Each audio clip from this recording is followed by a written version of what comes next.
So you've probably heard that Saudi Arabia is going through this massive transformation, right? Well, right at the heart of it all is a revolution in transport. Today, we're going to break down the vision, the challenges, and the really innovative blueprint for the future, all through the expert lens of Dr. Talal Al-Maghrabi. And this quote right here, it gets to the core of everything. You see, Dr. Al-Maghrabi doesn't see transport as just roads and cars. He frames it as the absolute lifeline for the country's entire economic future. For a nation trying to move beyond oil, getting this right is, well, it's everything. Okay, so that's the big idea.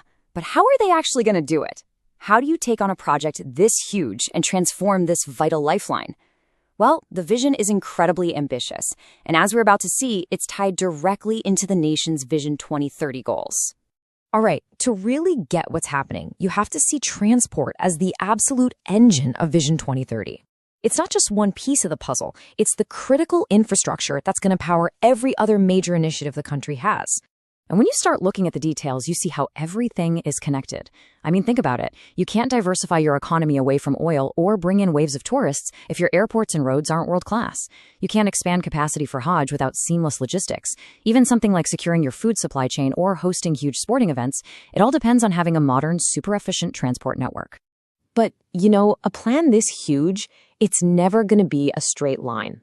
There are always going to be roadblocks, right? It's really important to look at the real-world challenges they're up against. And Dr. Al-Maghrabi is really clear about what these hurdles are. You've got the stuff we all know, like traffic jams and pollution. But then where are these deeper problems, like not enough being spent on research and development, and a big one, weak public safety awareness?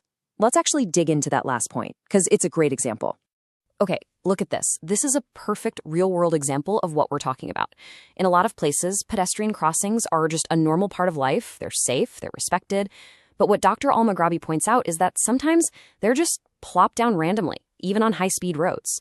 That's a huge danger, not just for residents, but for the very tourists they're trying to attract. It's one of those small details that shows you there's a need for a much bigger shift in thinking. All right, so we've seen the challenges. What's the plan to fix it? What's the blueprint for the future? Well, it really all comes down to one powerful idea: innovation. And the centerpiece of this plan is something called a technology valley. Now, what is that? Just think of Silicon Valley, but laser-focused on transportation. It's about creating this one hub where brilliant people from universities and startups can get together and turn their research into actual real-world solutions. And the way these valleys are supposed to work is pretty brilliant, actually. It's like a cycle that feeds itself. First, you foster cutting-edge research. That research then gives entrepreneurs new ideas for startups. Those startups then develop the ideas into real projects that can scale up. And the end goal? You build up your own local tech talent. You become self-sufficient. It's not about importing ideas forever. It's about creating your own engine for innovation. And you got to understand, this isn't happening in some isolated bubble. This whole innovation push is tied to a much bigger picture: a greener, smarter country. It lines up perfectly with the Saudi Green Initiative to slash carbon emissions.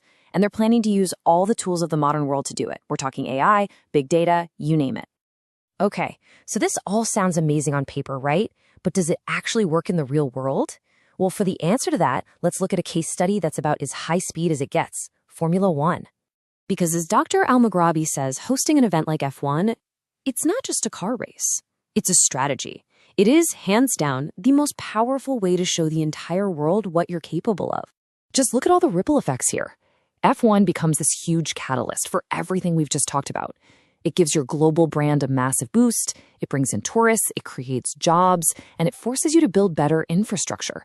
But here's the key part: that knowledge transfer. You have a top university partnering with a Formula One team.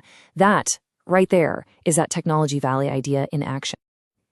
And the numbers? I mean, they're just staggering. You're talking about an estimated 1 billion people watching this around the globe. There is no advertising campaign on Earth that can buy you that kind of attention. So you have 1 billion people watching at home, and then on the ground, you've got 200,000 people right there at the track. And get this, almost half of them are flying in from other countries. And every single one of those visitors is spending, on average, about $120 a day. When you put it all together, you see how one single event can have this massive global reach and bring in serious money. So, in the end, it all comes back to that one grand vision. Dr. Al-Maghrabi's hope is that all of this, the tech valleys, the global events, will turn Saudi Arabia into what he calls an innovation oasis, a place that pulls in the smartest people and the most ambitious entrepreneurs from all over the world. Because this incredibly ambitious plan isn't just about solving problems at home. It's about creating solutions that could be used anywhere. Which leaves us with a pretty wild final thought. With all this money, all this focus, could the future of how we all get around actually be designed in the desert?